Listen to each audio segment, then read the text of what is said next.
It's time to take a look at what's happening around Wyoming for Friday, November 15th. I'm Wendy Corr, bringing you headlines from the Cowboy State Daily newsroom, brought to you by the Cowboy State Daily Morning Show with Jake. From 6 a.m. to 10 a.m., Monday through Friday, Cowboy State Daily's Jake Nichols takes you deeper into the stories that matter and keeps up with the news, weather, and sports in your part of Wyoming. Just tune in to cowboystatedaily.com and join the conversation.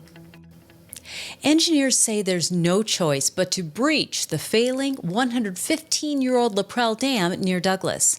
But farmers who rely on the dam for irrigation and runoff control say that leaves them with no good options. Breaching the dam could leave downstream landowners wide open to catastrophic spring runoff, according to Cowboy State Daily's Mark Hines. There's a lot of people downstream from that rely on that for agricultural irrigation and other water uses. And of course, they're not particularly thrilled to see that dam go, because that puts them in a really tough position. Not only for the fact that they could be losing their irrigation water for up to 5 years, but also because that dam is really important to controlling spring runoff and the floods that they can get from that. The 130-foot high dam was built in 1909 and was originally intended to have a 50-year lifespan. Usually when there's a feud in politics, a long backstory is involved as to what started it all.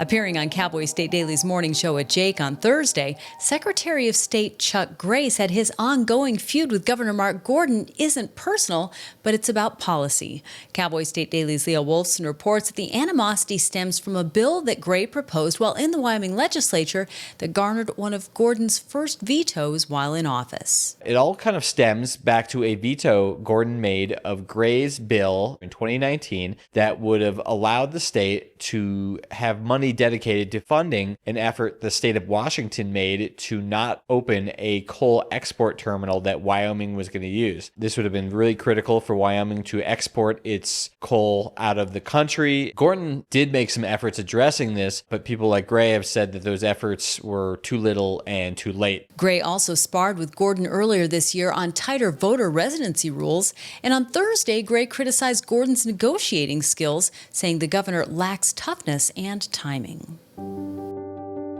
A proposed 2,010-acre solar farm and battery storage facility on private ranch land has a green light from the Natrona County Planning Commission.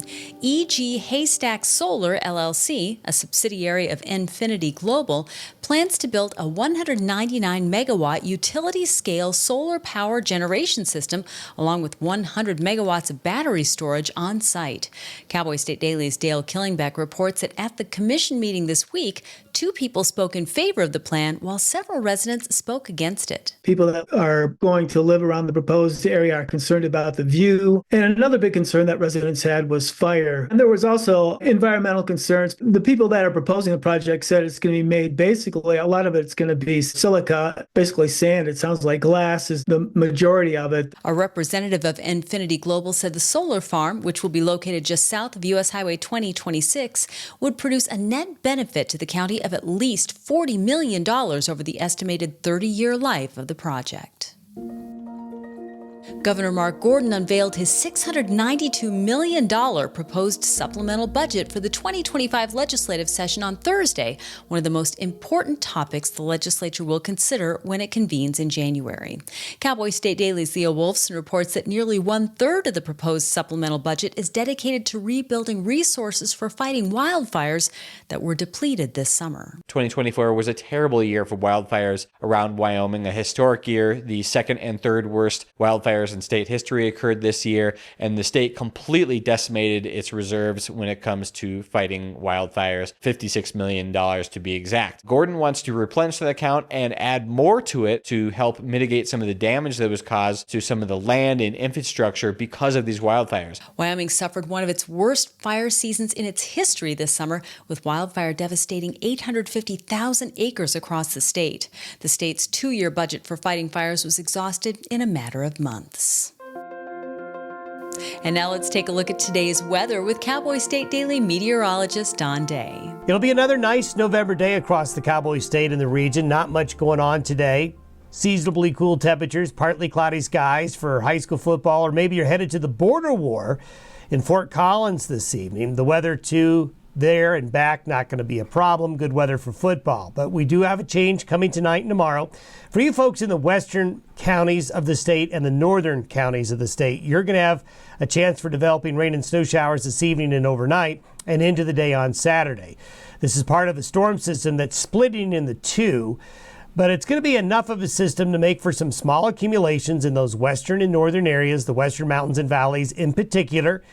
The front will make the state a bit cooler and a bit brisk for the weekend, but nothing crazy cool. Most areas Saturday and Sunday will just be in the 40s.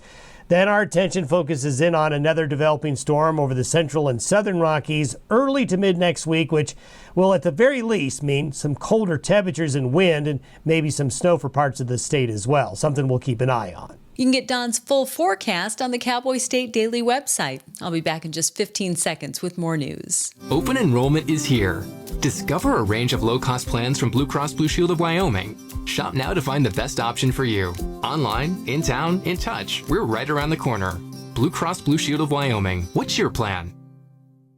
A dispute over a U.S. Forest Service land exchange involving a remote parcel of land that some call a hunter's paradise in the Laramie Range Mountains was settled until it wasn't. The controversial Britannia land exchange got the final green light from the Forest Service last month, but Cowboy State Daily's Mark Hines reports that some adjacent landowners and other interested parties filed a petition in the U.S. District Court for the District of Wyoming to stop the exchange. The Forest Service wants to take, I think, roughly 1,200 acres and exchange it for 3 parcels that add up to 800 acres in a slightly different part of the Laramie Range. That on the surface doesn't sound like that big of a deal, but the land that's up to be exchanged over or handed over to a private landowner, a lot of people are saying that they really like that as a great, rugged, remote hunting area. So there has been some pushback. The Forest Service claims the proposed exchange would increase public access on the parcels that the Forest Service would get, as well as access on adjoining federal land. A rash of vandalism at the Cheyenne Frontier Days grounds has caused an estimated $15,000 to $20,000 worth of damage and prompted the organization to close the area to the public. A group of what on surveillance video appear to be teenagers have targeted Frontier Park and Old West Town with spray paint, tagging them with vulgarities.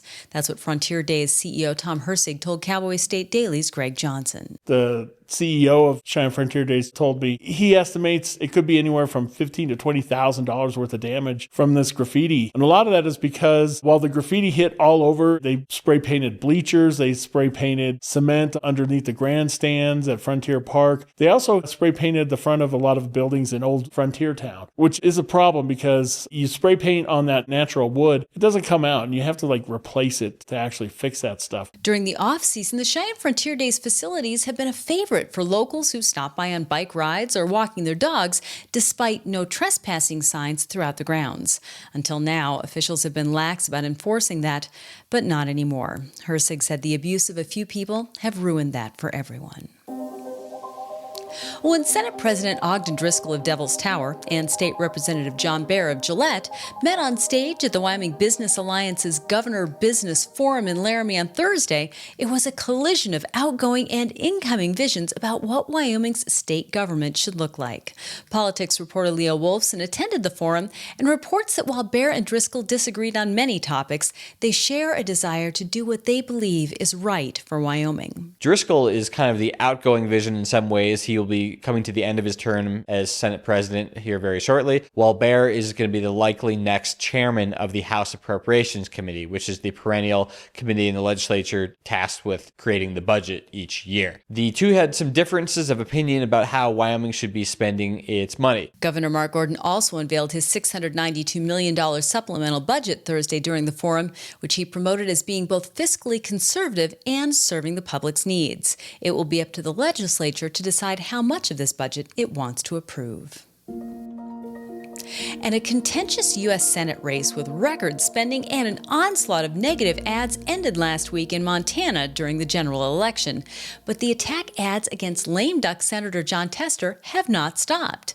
Cowboy State Daily's David Madison reports that tracing where the ads are coming from has taken some work. Kind of like the villain who won't die in a horror movie, negative campaign ads have returned to Montana airwaves. And when you try to find out who's paying for these ads, it turns into a wild goose chase race with very few answers. It appears that this group, Conservatives for Lower Healthcare Costs, is registered in Delaware through a subsidiary of a Dutch multinational company, Wolters Kluwer. And that's where the trail really goes cold. There seems to be no way to reach them. Whatever the cause, it's not clear when the ads will stop, something many Montanans really want to know.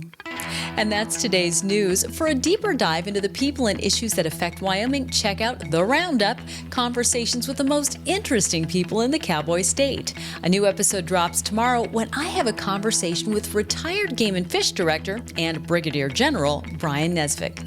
You can find the link on our website, on our YouTube channel, and wherever you get your podcasts. And of course, you'll find it in our free daily newsletter. Thanks for tuning in. I'm Wendy Corr for Cowboy State Daily.